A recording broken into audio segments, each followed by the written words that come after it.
आप देख रहे हैं ग्लोबल इंडिया टीवी। दमोह शहर के धर्मपुरा वार्ड के प्रतिष्ठित वरिष्ठ नागरिक और जिला शिक्षा विभाग में के बासनी में पदस्थ हेडमास्टर साहब श्री गोपीलाल कोरी जी ने अपनी शासकीय सेवा के 39 वर्ष पूर्ण करने पर धर्मपुरा में श्री गोपी कुमार कोरी के सेवानिवृत्त पर विदाई एवं सम्मान समारोह कार्यक्रम आयोजित किया, जिसमें हेडमास्टर गोपी कुमार कोरी की 62 वर्ष की आयु में सेवानिवृत्त पर सबसे पहले शिक्षक विभाग दमोह उनका विदाई समारोह आयोजित किया गया और परिजनों के द्वारा बैंड बाजों की धुन पर और फूल माला पहनाकर घर पर जोरदार अगवानी की गई। इस दौरान देर शाम आसमान पर जोरदार आतिशबाजी की गई, जो दर्शनीय रही। उनके परिजनों की मौजूदगी में फूल मालाएं पहनते हुए प्रतीक चिन्ह भेंट कर सम्मानित करते हुए अंतिम विदाई दी गई। इस दौरान धर्मपुरा में आयोजित सम्मान समारोह में दमोह बीआरसी पदम सिंह ठाकुर ने कहा कि श्री कोरी जी सहज और सरलता उनकी पहचान रही। वह हमेशा ही सबको साथ लेकर चलते हैं। हम सभी बेहद खुश हैं श्री कोरी जी का सम्मान करके। प्रोफेसर कमल कुमार ने बताया कि श्री कोरी जी ने 39 साल ऐसा सेवा कार्य किया, पता ही नहीं चला कि कब ये समय गुजर गया। मैं शिक्षा जगत की ओर से श्री कोरी जी के उज्जवल भविष्य की कामना करता हूं।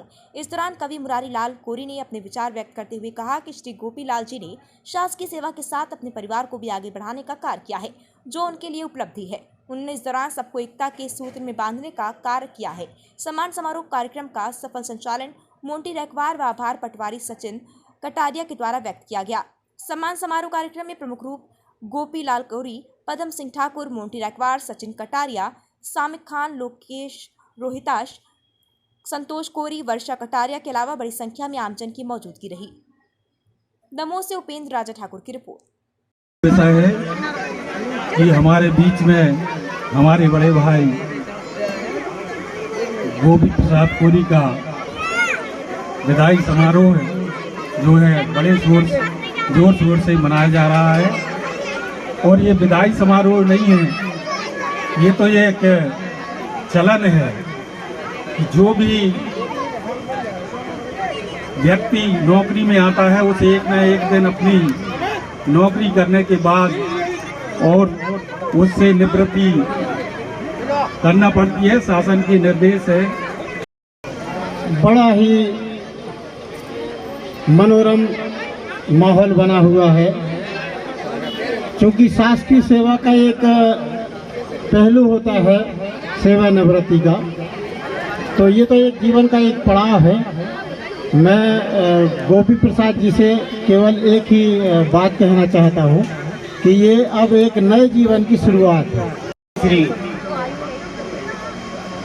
गोपी कोरी जी को बहुत बहुत शुभकामनाएं। ईश्वर से ही प्रार्थना करेंगे कि आप स्वस्थ रहें, दीर्घायु हो और शासकीय सेवानिवृत्त होने के उपरांत आप जो आपके सामाजिक क्षेत्र के काम रह गए हैं, जिन पे आप समय नहीं दे पाए हैं, उन क्षेत्रों में आप काम करें, अपने समाज के लोगों को आगे बढ़ाएं, अपने बेटा बेटियों को, बहुत सारे पढ़ने वाले बच्चे होते हैं, उनके लिए शिक्षा की मुख्य धारा से जोड़ें, उनको नई नई योजनाओं का ज्ञान कराएं, आगे बढ़ाएं। और फिर उसके बाद बचता है अंतिम समय हमें अपने दादा दादी होने के बाद नाती पोता खिलाने का, तो परिवार के लिए पूरा समय देकर उस काम को भी पूरा करें। मेरी ओर से बहुत बहुत शुभकामनाएं, बहुत बहुत धन्यवाद।